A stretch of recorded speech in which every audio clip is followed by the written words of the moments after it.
طبعا احنا كل سنة في المستر اولمبيا خصوصا في فئة الكلاسيك فيزيك متعودين على فائز واحد هو كريس بومستيد. حرفيا الراجل محتل العرش ده بقاله 5 سنين محدش عارف يخسره، بس هل في 2024 هيقدر يحافظ على لقب مستر اولمبيا، خصوصا ان في تهديد قوي جدا جاله وهو ويسلي من بعد ما ويسلي ظهر في الارنولد كلاسيك بشكل خرافي جدا وقدر يتفوق على كل اللعيبه اللي موجوده هناك، خصوصا رامون دينو اللي هو كان المنافس الاول لكريس بوماستيد واللي كان على وشك ان هو يكسبه اصلا. وويسلي زي ما كلنا شفناه كان جاي بشيب خرافيه حرفيا، والناس قعدت تقارنه بمستر اولمبيا كريس بوماستيد. بس هل ويسلي بالكونديشن والتنشيف والحجم العضلي الخرافي اللي كان نازل بيه في الارنولد كلاسيك اللي فاتت، واللي مؤكد انه هينزل بمستوى اكبر منه في المستر اولمبيا اللي خلاص على وشك ان هي تتلعب، هيقدر ان هو يفوز على اسطورة الكلاسيك فيزيك كريس بوماستيد؟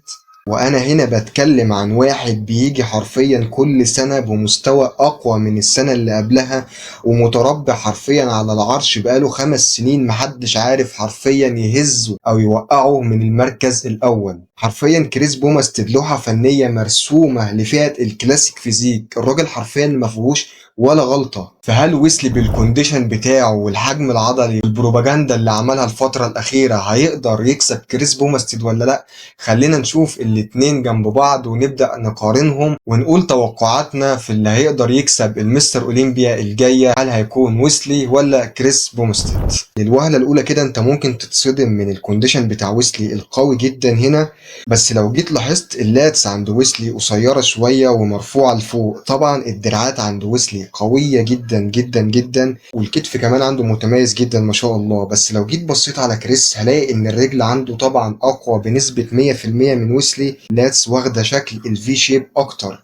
فالوضع ده ممكن ويسلي يتغلب عليه ان هو يحاول يطور من اللاتس، بس انا شايف ان دي جينات هو مش هيقدر يتدخل فيها، بس هو ممكن يعدل طريقته في البوز او في العرض ان هو يرفع ايده فوق شوية، فبالتالي يحاول يسيطر على الموضوع. وخلينا نشوفه كده جنب رامون دينو، هو حرفيا يعتبر قريب جدا من رامون في الوضع ده، بس يكسبه لان الدراع والكتف عنده، يكسبه لان الدراع والكتف عنده يعتبروا اقوى بكتير من عند رامون، مع ان رامون الدراع عنده مميز جدا وخصوصا الساعد بتاع رامون. وخلينا نشوف بقى رامون جنب كريس بوماستيد في المستر اولمبيا الاخيره. طبعا الفرق واضح ان كريس بوماستيد متفوق على رامون بنسبه كبيره جدا، حرفيا من الدراع للصدر للرجل هو متفوق بنسبه 100%. فاعتقد ان ويسلي لما هيقف جنب كريس بوماستيد الفروق مش هتكون قوية قوي زي ما كانت قوية بين ويسلي ورامون في الارنولد كلاسيك اللي فاتت. طيب خلينا نشوف السايد اللي بعد كده، الفرونت دبل بايسبس. طبعا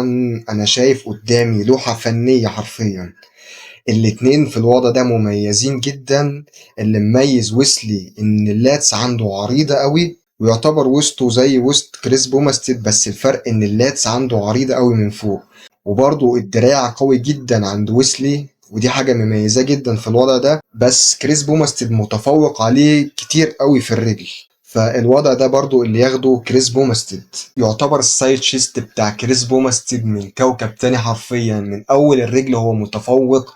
النقطة الوحيدة اللي ممكن ياخدها ويسلي عليه هو الدراع، لان دراع ويسلي قوي جدا، بس الوضع ده اللي هياخده برضو كريس بوماستيد. الدبل باك بايسبس، ظهرين هنا ما شاء الله ما شاء الله على التفاصيل عند كريس بوماستيد وعند ويسلي، بس برضو النقطة اللي اتكلمت او شكل الفي شيب اكتر عند كريس بوماستيد، لان اللاتس عنده طويلة على عكس ويسلي اللاتس بتاعته قصيرة. وهنا برضو الهامسترنج والجلوتس عند كريس بوماستيد متقدمة جدا عن ويسلي، فبرضو الوضع ده هنديه لكريس بوماستيد. فواضح كده ان كريس متفوق في كل الاوضاع حرفيا. فحرفيا لو ويسلي لعب المستر اولمبيا هياخد المركز الثاني، وهيفضل كريس بوماستيد المركز الاول مهما حصل. فكده مش باقي الا ريمون وايرس بينافسوا على المركز الثالث في المستر اولمبيا بتاعت 2024. خلينا برضو نشوف فيديو الايرس ورامون دينو ونشوف مستوياتهم وتجهيزهم للمستر اولمبيا 2024. انا شايف هنا ان ايرس نازل ناشف جدا على عكس ريمون اللي كان شكله عامل اوبن بالك،